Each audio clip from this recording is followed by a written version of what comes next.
Variable পিএইচপির খুবই গুরুত্বপূর্ণ command. Web ডেভেলপমেন্টের যে সকল কাজগুলো পিএইচপির মাধ্যমে হয়ে থাকে তার সিংহভাগই সংঘটিত হয় ভ্যারিয়েবলের মাধ্যমে। বিষয়টি বাস্তবে বোঝার জন্য আমরা একটি উদাহরণ দেখব। আমরা এখন আছি nextborishal.com। এটির কন্ট্যাক্ট পেজে আসলে আমরা দেখতে পাচ্ছি এখানে enter your name, enter your email address এবং মেসেজ লিখে সাবমিট বাটনে ক্লিক করলেই মেসেজটি যথারীতি সাইট অ্যাডমিন অর্থাৎ আমার কাছে চলে আসবে। এক্ষেত্রে বিভিন্ন নামে বিভিন্ন ব্যক্তি বিভিন্ন মেসেজ পাঠাতে পারে।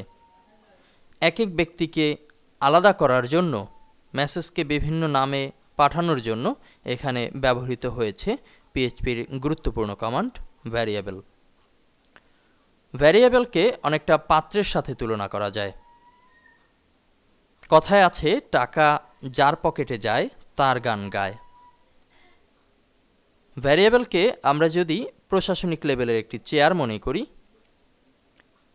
তাহলে ওই চেয়ারে যখন যে বসা থাকবে তার কমান্ড প্রশাসনের সকলে মানতে বাধ্য। বিষয়টি খুবই পরিষ্কারভাবে আপনারা বুঝতে পারবেন যদি উদাহরণটি দেখেন। আমরা এখন একটি ভ্যারিয়েবল লিখব। ভ্যারিয়েবলকে অবশ্যই ডলার চিহ্নের মাধ্যমে প্রকাশ করতে হবে। আমরা লিখছি ভ্যারিয়েবল নেম। এটি হচ্ছে যে কোনো একটি নাম হতে পারে। ইকুয়াল টু দিয়ে ভ্যালু লিখতে হবে। আমরা লিখছি ধরুন আমার নাম আল আমিন এবং শেষে সেমিকোলন। এখানে ভ্যারিয়েবল সাইনটি হচ্ছে মুখ্য বিষয়, যেটি ডলার চিহ্নের মাধ্যমে প্রকাশ করা হয়েছে। পরবর্তীতে নামের জায়গায় আমরা নেম, ইমেল, এজ আমার প্রয়োজন মতো আমি ব্যবহার করতে পারি। এবং সামনে সমানের পরে অবশ্যই একটি ভ্যালু দিতে হবে, যেই ভ্যালুটি ভ্যারিয়েবল ধারণ করবে। আমরা পূর্বের লেসনের যে সেন্টেন্সটি ছিল সেটিকে এডিট করেই বোঝার চেষ্টা করছি। ধরুন আমরা লিখছি হাই আল আমিন।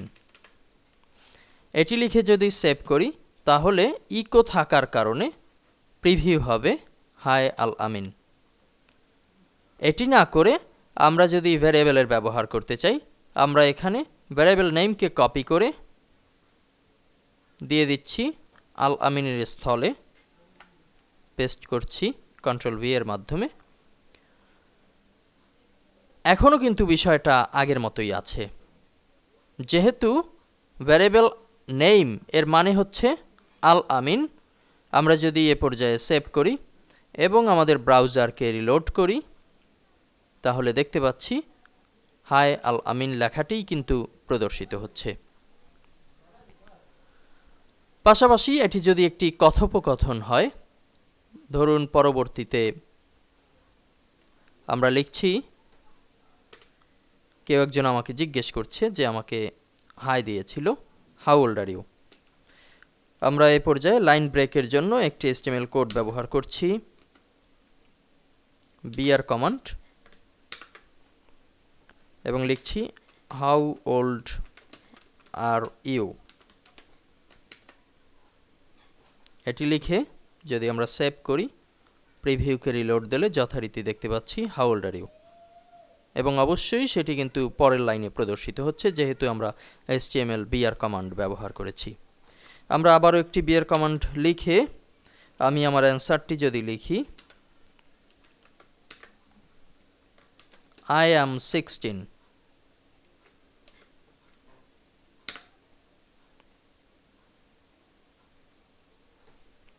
আমরা যদি আমাদের test.php ফাইলকে সেভ করে রিলোড করি তাহলে প্রিভিউ হচ্ছে I am 16। এখানে আমরা 16 না লিখে আরও একটি ভ্যারিয়েবল ব্যবহার করতে পারি।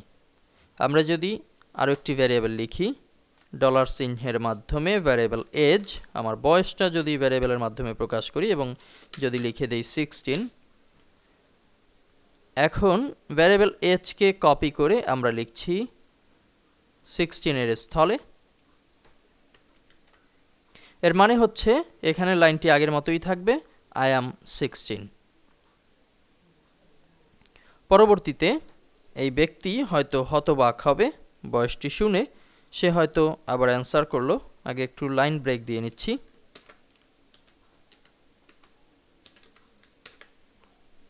অনলি 16,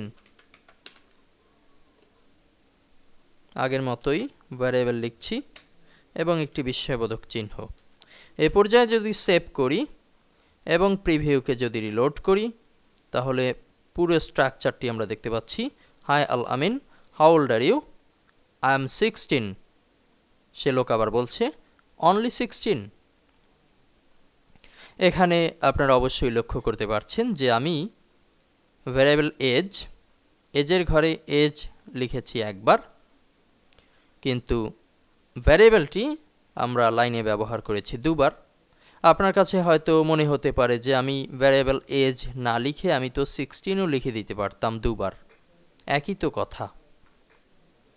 আপাতত দৃষ্টিতে সেটি মনে হলেও আমরা পূর্বেই বলেছি এটি একটি প্রশাসনিক চেয়ারের মতো। চেয়ারে যখন যে বসবে তার কথাই প্রশাসনিক লেভেলের সকলে শুনবে।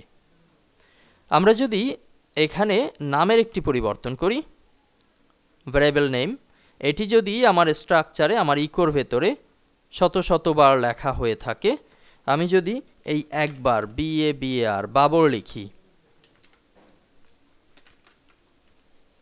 তাহলে কিন্তু সেভ করার পরে প্রিভিউকে রিলোড দিলে আমরা দেখতে পাচ্ছি হাই বাবর।